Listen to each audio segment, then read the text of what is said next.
মা কি হইছে? মা কান্না করতেছো কেন? গাইছুন বাবা, সর্বনাশ হয়ে গেছে রে বাবা, সর্বনাশ হয়ে গেছে। কি সর্বনাশ হইছে? ভাবি তো অন্য একটা ছেলের সাথে চলে গেছে। না না শারমিন, তুই এগুলো কি কস? জবা পালাইতে পারে না, আমি বিশ্বাস করি না। এটা একটা কথা হইল?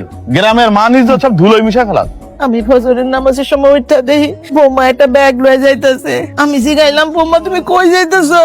আমার কিছু না কয়ে গেছে কে বাড়ির থেকে।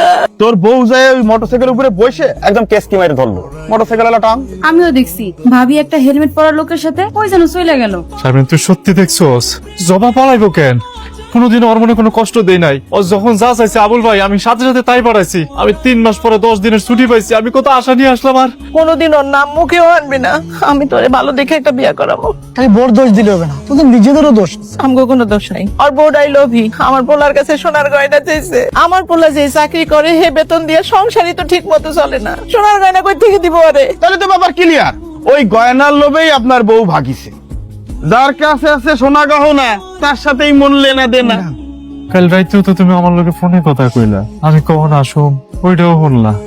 তো আমি আসা পর্যন্ত তুমি অপেক্ষা করতে পারলা না? আমি কইছি না তোরে আবার বিয়া করামো। আমি সুন্দর দেখা ভালো মাই আইনা বিয়া করামো আমি তোরে।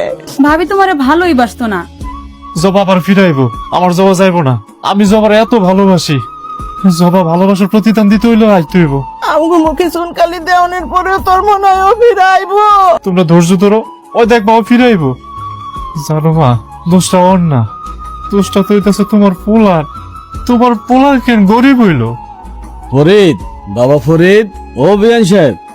জবা তুমি আসছো, আমি জানতাম তুমি আসবা। তুমি আমার উপরে অভিমান করছিলা তাই না? আমি কেন 3 মাস ধরে বাড়িতে আসি না? কোম্পানি আমার ছুটি দিতেছিল না, এজন্য আইতে পারে নাই। যে আইসি বাড়িতে, লোকজন কয় তুমি নাকি পলাই গেছো। এই কথা আমি কারো কথাই বিশ্বাস করি নাই। বিশ্বাস না করার কি আছে? আমি সত্যি সত্যি পলাই গেছিলাম। আব্বার মুখের দিকে তাকায়া আমি আবার ফিরাইছি। বাবা ফরিদ, ওই ছোট মানুষ ও একটা ভুল করে ফেলাইছে, তুমি ওরা মাফ করে দাও, তোমার ঘরে তুলে নাও। আমি তোমার কথা দিছি, ওই এই ধরনের ভুল আর কখনো করবো না। তুমি আমার শ্বশুর বাড়িতে দিতাইছো না, এখন তুমি চলে যাও তো এখান থেকে। এখানে আর কথা বাড়ায়ও না। আর যদি কখনো কোনো উল্টা পাল্টা কিছু করস না, তাহলে আমি যে তোর বাপ সেটা কিন্তু আমি ভুলে যাবো। আমি তোর ত্যায্য করুম, ত্যায্য, কথাটা মনে রাখিস। কই যাইতেছেন বিয়াই সাহেব? বৌমাও তো দেখি আইছে। কই থেকে ধরে নিয়ে আইছেন ওরে? ওই কোথাও যায় নাই, ওই আমাকে বাড়িতে আসিল। অনেক বড় ভুল করছে, আপনার অনুমতি ছাড়া আপনার বাড়ির থেকে বাইরে গেছে। সবচেয়ে বড় ভুল করছে এটা। আমগো গ্রামের মানুষ সবাই দেখছে আপনার মাইয়া একটা হুন্ডাই কইরা পলাই গেছে গা। আপনি মিছা কথা কইতেছেন কেন? পলাইছিলাম। আপনার পোলার তো আমার কোনো কিছু কিনে দেওয়ার মুরত নাই। একজোড়া হাতের বালা চাইছিলাম, আজ কতদিন হয়ে গেছে। সেটা দিতে নাকি 10 বছর সময় লাগবে। তুই আমার একটা কথার উত্তর দে তো, একটা মেয়ের কাছে সোনার বালা বড় না তার স্বামীর সংসার বড়, কোনটা বড় আমার কো? আমার কাছে সোনার বালাই বড়। স্বামীর সংসারের কোনো কিছু আমার দরকার নাই।